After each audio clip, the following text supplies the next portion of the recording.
Ibu bapak terkasih dalam Tuhan, saya mengajak kita membuka Alkitab. Saya yakin dan percaya firman Tuhan itu tetap relevan dan kontekstual dalam sepanjang kehidupan kita. Memang ada konteks tertentu yang mana hal itu termasuk dalam agenda gereja sesuai dengan tahun-tahun gerejawi. Ada yang namanya Jumat Agung, kenaikan, Natal, dan lain sebagainya. Tapi firman Tuhan itu sebenarnya tidak hanya berlaku di dalam konteks perayaan-perayaan sesaat saja. Sekalipun itu bagus, baik, dan benar. Oleh karenanya saya mengajak kita membuka Alkitab dari Lukas pasal 1 ayat 34 sampai 38. Lukas pasal 1 ayat 34 sampai 38. Saya bacakan untuk kita. Kata Maria kepada malaikat itu, maksudnya malaikat Gabriel, itu terlihat dari Lukas 1 ayat 26. Bagaimana hal itu mungkin terjadi? Karena aku belum bersuami. Jawab malaikat itu kepadanya, Roh Kudus akan turun atasmu, dan kuasa Allah yang Maha Tinggi akan menaungi engkau. Sebab itu anak yang akan kau lahirkan itu akan disebut kudus, anak Allah. Dan sesungguhnya Elisabet sangatmu itu, ia pun sedang mengandung seorang anak laki-laki pada hari tuanya. Dan inilah bulan yang ke-6 bagi dia, yang disebut mandul itu. Sebab bagi Allah tidak ada yang mustahil. Kata Maria, sesungguhnya aku ini adalah hamba Tuhan. Jadilah padaku menurut perkataan itu. Lalu malaikat itu meninggalkan dia. Sejauh itu pembacaan firman Tuhan. Saya tegaskan kepada kita Bapak Ibu Saudara, dan ini berulang-ulang saya sampaikan, bahwa yang berbahagia adalah setiap kita yang mendengar firman Tuhan, kita pasang kedua telinga kita dengar-dengaran dengan firman. Dan jangan lupa, iman timbul dari pendengaran, dan pendengaran akan firman Kristus.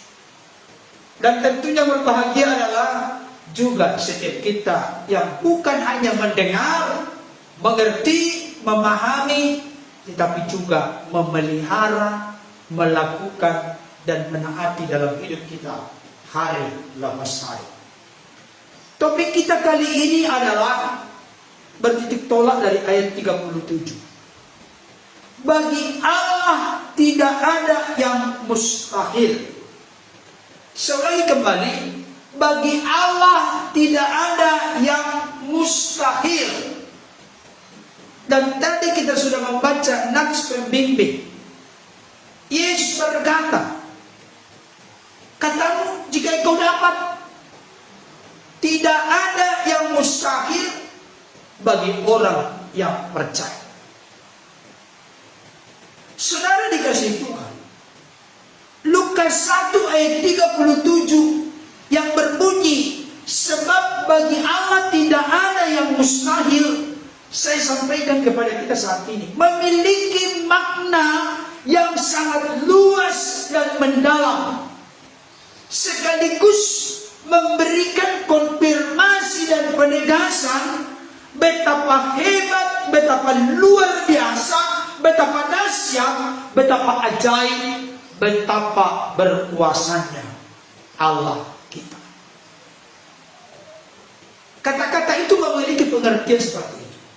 Betapa Allah kita itu ajaib, luar biasa, hebat, dahsyat, dan berkuasa. Kalau sudah ada kalimat seperti ini, sebenarnya sudah mulai memunculkan kedamaian menggantikan ketidaktenangan dalam diri kita. Karena Allah yang kita sembah adalah dahsyat, ajaib, besar, luar biasa. Karena apa?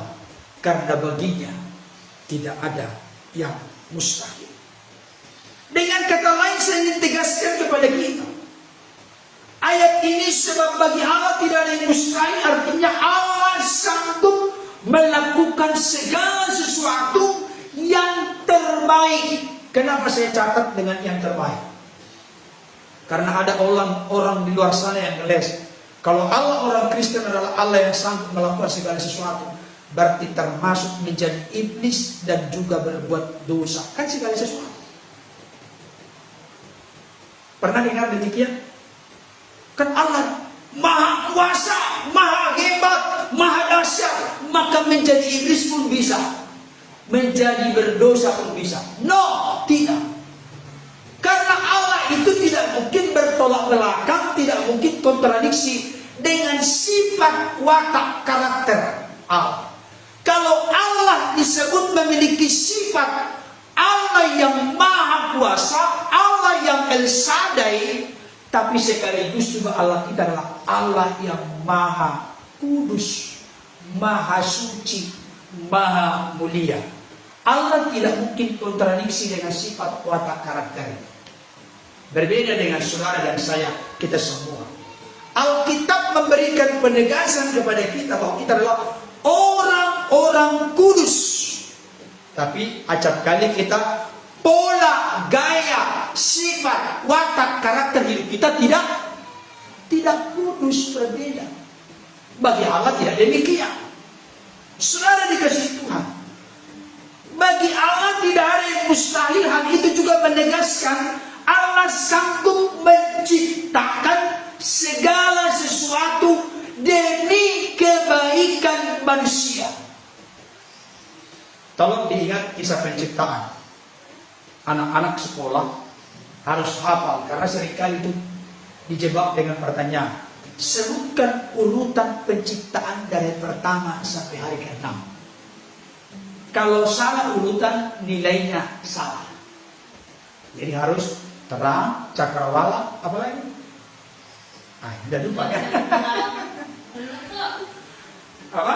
Terang, cakrawala. Ya itulah itu. Saudara dikasih Tuhan, perhatikan baik. Saya perlu sampaikan ini. Kalau orang Kristen tidak merenungkan, tidak menghayati, tidak mempelajari Alkitabnya dengan baik, benar dan bertanggung jawab, maka seringkali kita ini menjadi bolak dan balik, menjadi ketukar dalam perjalanan kita. Dengarkan baik prinsip ini. Dari penciptaan itu, hari pertama sampai hari ke-6, itu menunjukkan Allah kita adalah Allah perencana sempurna. Dia cipta dulu segala sesuatu, setelah itu baru yang paling bagian terakhir, dia cipta manusia. Pertama, perencana sempurna. Yang kedua, sebenarnya ingin menegaskan kepada kita bahwa bukan manusia untuk ciptaan-ciptaan lain, tapi ciptaan-ciptaan yang lain untuk kebaikan manusia. Fokus utama ciptaan Allah adalah manusia, dan semua ciptaan-ciptaan yang lain adalah demi manusia. Makanya Alkitab tidak berkata, hai alam, hai ciptaan lain, berkuasalah atas Adam dan Hawa, berkuasalah atas manusia. Tidak. Tapi Alkitab berkata, maka Allah pun memberkati mereka dan memberikan perintah kepada mereka, beranak cuculah, bertambah banyaklah, penuhilah bumi, taklukkanlah dan kuasailah. Jadi manusia ini tidak boleh dikuasai ciptaan yang lain, tapi kita yang harus mengelola, mengusahakan, menguasai ciptaan yang lain secara baik, benar, dan bertanggung jawab. Saudara dikasih, sebab bagi Allah tidak ada yang mustahil, menunjukkan bahwa Allah sanggup menciptakan sesuatu. Bahkan kata mencipta dari Kejadian 1 ayat 1 yang sering dibuat menjadi liturgi pertama dalam liturgi anak-anak. Pada mulanya Allah menciptakan langit dan bumi. Masa matanya ada yang tahu? Di mulanya itu pada nama langit dan tahu. Itu masa matanya. Saudara dikasih Tuhan, perhatikan baik kata mencipta. Pada mulanya Allah menciptakan. Kata mencipta, dulu saya ingat waktu SD, SMP itu ada kata-kata creatio ex nihilo. Allah sanggup mencipta dari yang tidak ada materinya menjadi ada. Bayangkan sebelumnya tidak ada terang, jadi terang. Ada bahannya enggak? Enggak ada. Kalau kita ini mencipta meja, berarti sudah ada bahannya apa? Kayu. Dari kayu kita buka bentuknya, kita potong-potong, disimso, digergaji, dibentuk menjadi meja. Tuhan kita itu bukan sekedar itu. Makanya saya perlu sampaikan saat ini, dengarkan baik. Tidak ada materinya sama sekali. Tapi ketika Allah berkata, jadilah terang, maka terang itu jadi. Itu menunjukkan bagi Allah tidak ada yang mustahil. Karena Allah yang kita sembah di dalam Yesus Kristus adalah Allah yang baginya tidak ada yang tidak mungkin. Dia sanggup menciptakan dari yang tidak ada menjadi ada. Pengertian ini perlu saya ulang-ulang, berbusa-busa menurut saya sampaikan kepada Bapak Ibu Saudara. Dengarkan baik. Biar melalui pemberitaan firman ini iman kita dibangkitkan, diteguhkan, dikokohkan, dan dikuatkan. Jangan memiliki iman yang merosot, iman yang kandas, iman yang semakin gersang, iman yang semakin pudar dan kandas. Jangan Bapak Ibu Saudara. Coba tarik kepada diri kita masing-masing. Allah yang kita kenal itu jangan dibatasi oleh kotak pengertian kita, knowledge kita, pengetahuan kita yang sangat terbatas. Ternyata Alkitab membongkar, dia sanggup menciptakan dari yang tidak ada menjadi ada. Dari yang sama sekali nol, tidak ada materinya, dia sanggup dia munculkan hanya dengan bersabda, berfirman, jadilah terang, maka terang itu jadi. Jadilah cakrawala, maka cakrawala jadi. Saudara dikasih Tuhan, kalau Allah yang kita sembah, Allah yang maha kuasa, Allah yang Esa, Allah yang Elyon, Allah yang maha tinggi itu, Allah yang sanggup mencipta dari yang tidak ada menjadi ada, apalagi mengubahkan dari yang ada menjadi ada lain, dari yang lumpuh menjadi berjalan, dari yang sakit menjadi sembuh, dari yang terikat menjadi terlepas. Berarti lebih mudah dan lebih susah. Tolong jawab dong. Sedangkan Allah yang kita kenal, Allah yang sanggup mencipta, mengadakan dari yang tidak ada menjadi ada, apalagi mengubah dari yang sakit menjadi sembuh. Lebih sulit mana? Dalam logika kita lebih sulit mana? Lebih sulit dari yang tidak ada materinya menjadi ada. Apalagi kalau mengubah dari yang ada, dari yang lumpuh menjadi berjalan, lebih kecil dong. Nangka maksudnya. Kita perlu tahu, kita perlu kenal siapa Tuhan kita. Supaya kita jangan frustrasi, jangan menjadi tertindih, tertindas, terkungkung, terintimidasi, tertekan dalam hidup ini.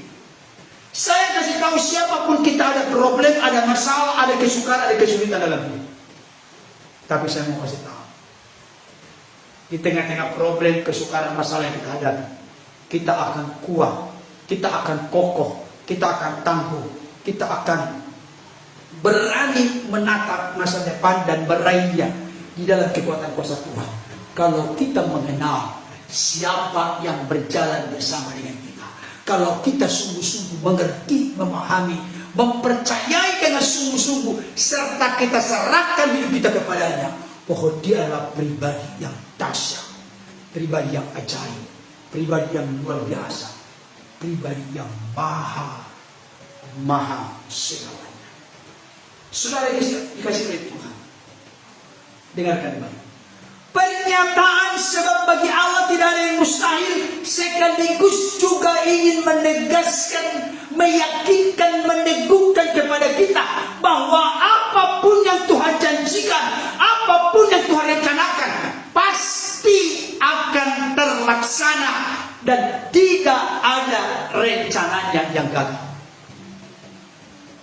Mari kita buka dulu ayat yang sangat terkenal dari Ayub 42. Saya sangat suka dengan ayat ini Bapak Ibu Saudara. Mari Ayub 42, ayat hafalan untuk kita ya. Ayub 42.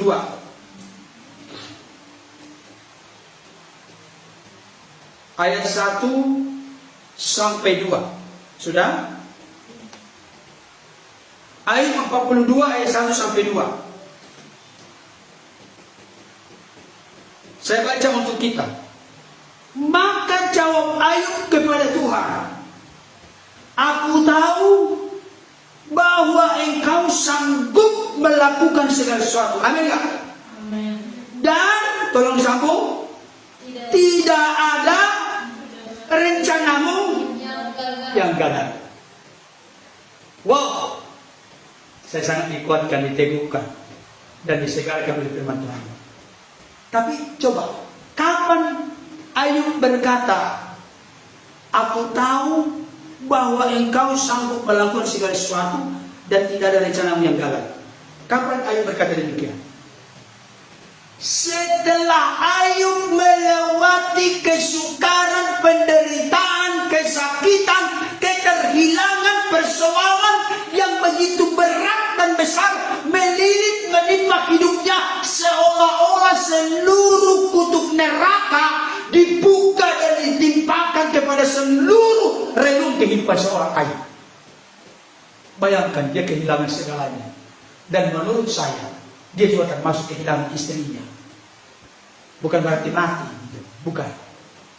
Percuma engkau hidup kurus karena takut akan Tuhan. Udah kutukilah Allah, mati sajalah kau bang. Kira-kira begitu. Kenapa? Dia sudah sakit bolok dari batu kepala sampai telapak kaki. Bahkan teman-temannya datang ingin menghibur, mengucapkan belasungkawa kepada Ayub ketika dia dari jauh. Wow, mereka geleng-geleng kepala sampai 7 hari katanya mereka duduk di tanah menyaksikan Ayub yang sambil mengambil beling, menggaruk-garuk kepalanya gatal karena borok yang begitu mengerikan, menganga dan mengenaskan terjadi dialami oleh seorang Ayub. Begitu menderita. Dia bukan hanya kehilangan ke-10 anaknya, 7 laki-laki 3 perempuan. Dia juga kehilangan hartanya, hamba-hambanya, kehilangan sapi, kambing, domba, lembu dan lain sebagainya. Dia kehilangan dalam sekejap. Mungkin hanya hitungan menit atau jam. Semuanya ludes. Coba kira-kira dipanggil. Coba dulu kalau kira-kira kita yang mengalami demikian. Apa kira-kira jawaban kita yang paling logis masuk akal? Buat apa? Buat apa mengikut Tuhan? Buat apa lagi memuji Tuhan? Buat apa lagi percaya kepada Tuhan? Keadaan begini. Memang ada banyak keluh kesah yang dipertanyakan oleh seorang Ayub kepada Tuhan. Tapi saya mau kasih tahu, apalagi sahabat-sahabatnya salah menuduh Tuhan. Sahabat-sahabatnya berkata, oh Ayub, kamu jangan banyak argumentasi, jangan banyak alasan, jangan banyak kamu itu berbicara. Karena apa? Ada yang namanya hukum tabur tuai. Karena kau berdosa, maka kau menanggung semua kutuk itu, semua kesialan itu menimpa hidupmu. Tapi akhirnya kesimpulannya di dalam Ayub 42, Tuhan marah kepada sahabat-sahabat Ayub. Kalau Ayub tidak mau berdoa kepada sahabat-sahabatnya untuk Tuhan, maka mereka tidak akan pernah dipandang dan diampuni oleh Tuhan. Ayub berkata ini, Bapak Ibu Saudara, sudah melalui semua proses. Dan kita ini sepanjang hidup kita, mulai dari kita lahir, ke dunia ini, ada proses yang kita hadapi masing-masing.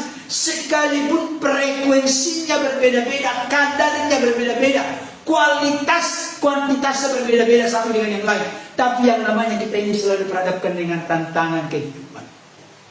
Sebenarnya, ketika saudara dan saya, kita semua telah melewati proses sukses dalam kehidupan, maka kita akan berkata seperti Ayub, aku tahu bahwa engkau sanggup melakukan segala sesuatu dan tidak ada rencanamu yang gagal.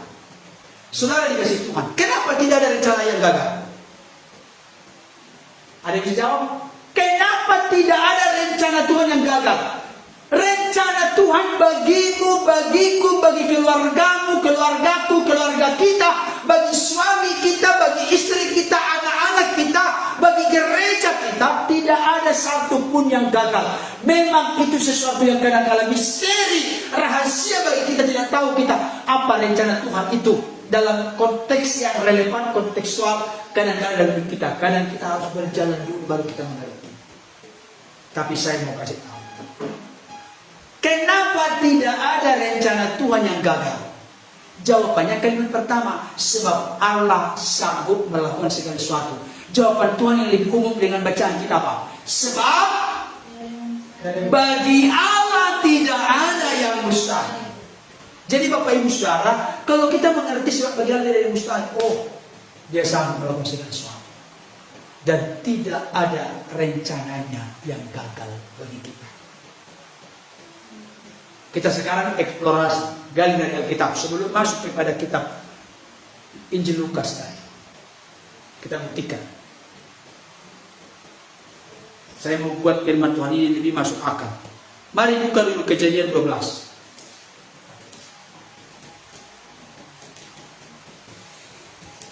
Dan saya kasih tahu Bapak Ibu Saudara, Tuhan tidak pernah bergantung kepada kekurangan, kelemahan, keterbatasan kita. Tuhan tidak pernah bergantung kepada situasi, kondisi, keadaan kita. Tapi tetap bergantung kepada kekuasaannya yang mana baginya tidak ada perkara yang mustahil. Kejadian 12 ayat 1 sampai ayat 2 dulu dah. Kejadian 12 ayat 1 sampai 2. Dikatakan demikian, berfirmanlah Tuhan kepada Abraham, pergilah dari negerimu dan dari sanak saudaramu dan dari rumah bapamu ini ke negeri yang akan kutunjukkan kepadamu. Aku akan, tolong disambung, membuat engkau menjadi bangsa yang besar. Sampai di situ. Apa janji Tuhan? Menjadi bangsa yang besar. Apa rencana Tuhan? Membuat Abraham menjadi bangsa yang besar. Tahu nggak pengertian menjadi bangsa yang besar? Berarti akan banyak apa? Keturunannya. Mari kita buka Kejadian 1 ayat 30. Dah? Kejadian 1 ayat 30. 2 ya. Sarah Kejadian 11 ayat 30. Sorry, salah. Kejadian 11 ayat 30. Jadi tadi mundur sedikit. Kejadian 11 ayat 30. Sudah? Kejadian 11 ayat 30. 2 ya. Sarai itu mandul, tidak mempunyai anak. Coba sekarang sinkronkan. Sinkronkan ke pikiran masing-masing. Apa tadi janji dan rencana Tuhan? Akan membuat Abraham menjadi bangsa yang besar, artinya banyak sekali keturunannya. Nanti di ayat berikutnya akan jelaskan. Coba kamu keluar dulu dari kemahmu. Lihatlah, pandanglah ke segi pantai. Sekian banyaknya pasir di tepi pantai. Pandanglah ke langit. Lihatlah bintang-bintang di langit. Sedemikianlah nanti banyaknya keturunan. Kalau Tuhan berfirman kepada kita demikian, apa jawaban kita?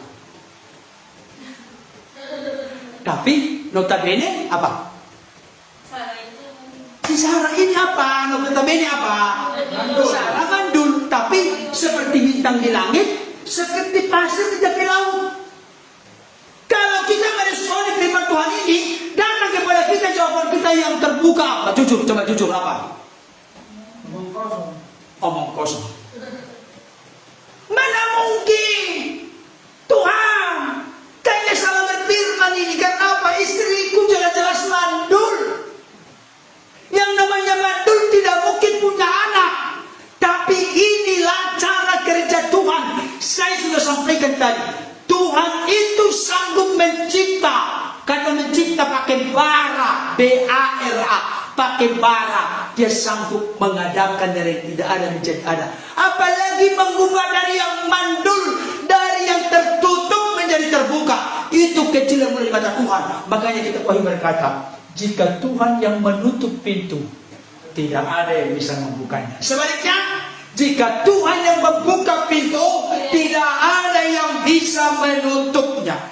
Jadi makanya tadi pujian tadi, satu roh kita dengan yang bunga yang menjawabkan lagunya. Satu roh banget. Kenapa? Karena lagu pengantar firman. Bagi Tuhan tak ada yang mustahil. Bagi Tuhan tidak ada yang mustahil. Kalau Tuhan yang sudah membuka pintu, tidak ada yang bisa menutupnya. Termasuk kemandulan sekalipun, termasuk kandungan yang tertutup sekalipun, dia bisa buka. Saya mau